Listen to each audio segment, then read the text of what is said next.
जय भारत सभी को। मैंने अभी एक वीडियो डाला था सल्लेखन के बारे में। उसमें कमेंट में पूछा गया कि सल्लेखन संथारा। अब इस विषय में मैं आपको बताने वाला हूँ जो मुझे ज्ञात और जो मैंने पता किया है। अगर आपको कोई भी प्रश्न हो तो आप कमेंट में ज़रूर पूछें। और भी ऐसी वीडियो के लिए सब्सक्राइब करें, लाइक करें और शेयर भी। अब आगे।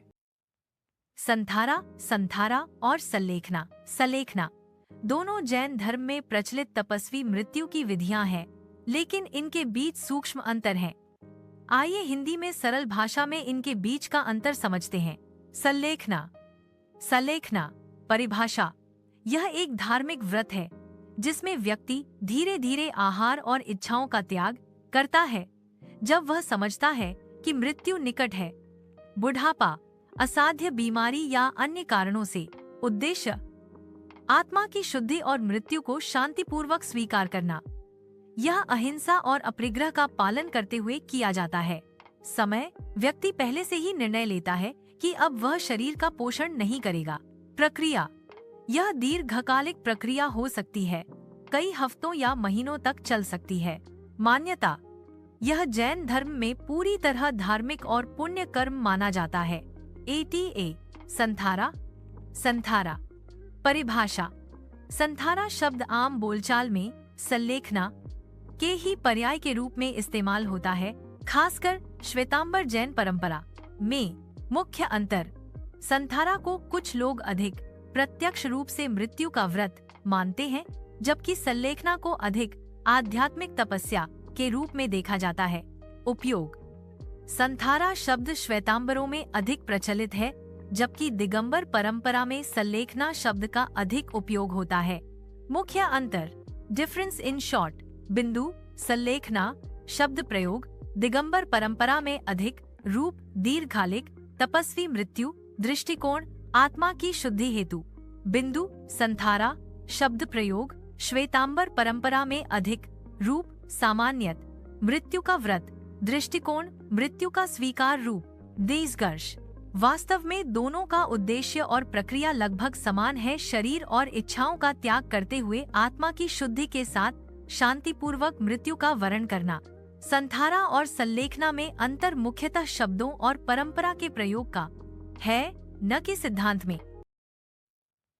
यहाँ पर संथारा, संथारा और सल्लेखना सल्लेखना के संदर्भ में जैन शास्त्रों आगम ग्रंथों से कुछ उद्धरण और विचार दिए गए हैं जो इनके धार्मिक महत्व और प्रक्रिया को समझाते हैं। शास्त्रीय आधार स्क्रिप्चरल बेसिस। 1. उत्तराध्यायन सूत्र उत्तराध्यायाना सूत्रा। अध्याय 10। सल्लेखना व्रतस्य साधना मोक्ष मार्गस्य द्वारम अस्ति। अनुवाद सल्लेखना व्रत मोक्ष मार्ग का द्वार है। यह सूत्र स्पष्ट करता है कि सल्लेखना कोई आत्महत्या नहीं, बल्कि मोक्ष की ओर बढ़ने का एक धर्म मार्ग है। 2. तत्वार्थ सूत्र तत्वार्था सूत्र। सूत्र 9 19 सम्यक दर्शन ज्ञान चारित्राणि मोक्ष मार्गः। इसके अनुसार सच्चे दर्शन ज्ञान और चरित्र से मोक्ष का मार्ग बनता है। सल्लेखना इसी चरित्र का अंग है। 3. भगवती सूत्र भागवती सूत्रा में उल्लेख। भगवती सूत्र में कई मुनियों और आर्यिकाओं के सल्लेखना व्रत के उदाहरण मिलते हैं, जहां उन्होंने मृत्यु को धर्म पूर्वक स्वीकार किया। उदाहरण महावीर स्वामी के समकालीन मुनि गोसालक और अन्य तपस्वियों ने भी सल्लेखना ली थी। शास्त्रों में सल्लेखना के लिए आवश्यक शर्तें 1. मृत्यु निकट हो, असाध्य रोग वृद्धावस्था अथवा शरीर की सेवा न कर सकने की स्थिति। 2. आत्महत्या की भावना न हो, केवल वैराग्य और समता से प्रेरित हो। 3. आहार का धीरे धीरे त्याग। 4. संयम ध्यान जप स्वाध्याय के साथ व्रत का पालन। संथारा का शास्त्रों में उल्लेख। संथारा शब्द का शाब्दिक अर्थ है शांति से ठहरना या बैठ जाना, और यह मुख्य रूप से श्वेतांबर परंपरा में सल्लेखना के पर्यायवाची के रूप में प्रयोग होता है। आगमों में मूल शब्द सल्लेखना ही आता है। निष्कर्ष सल्लेखना जैन धर्म में धार्मिक तपस्या के उच्चतम रूप के रूप में स्वीकृत है। संथारा सल्लेखना का ही एक व्यवहारिक नाम है जो विशेषकर श्वेतांबर परंपरा में प्रचलित है। दोनों ही आत्महत्या नहीं, बल्कि धर्म संयम और वैराग्य से प्रेरित साधना है।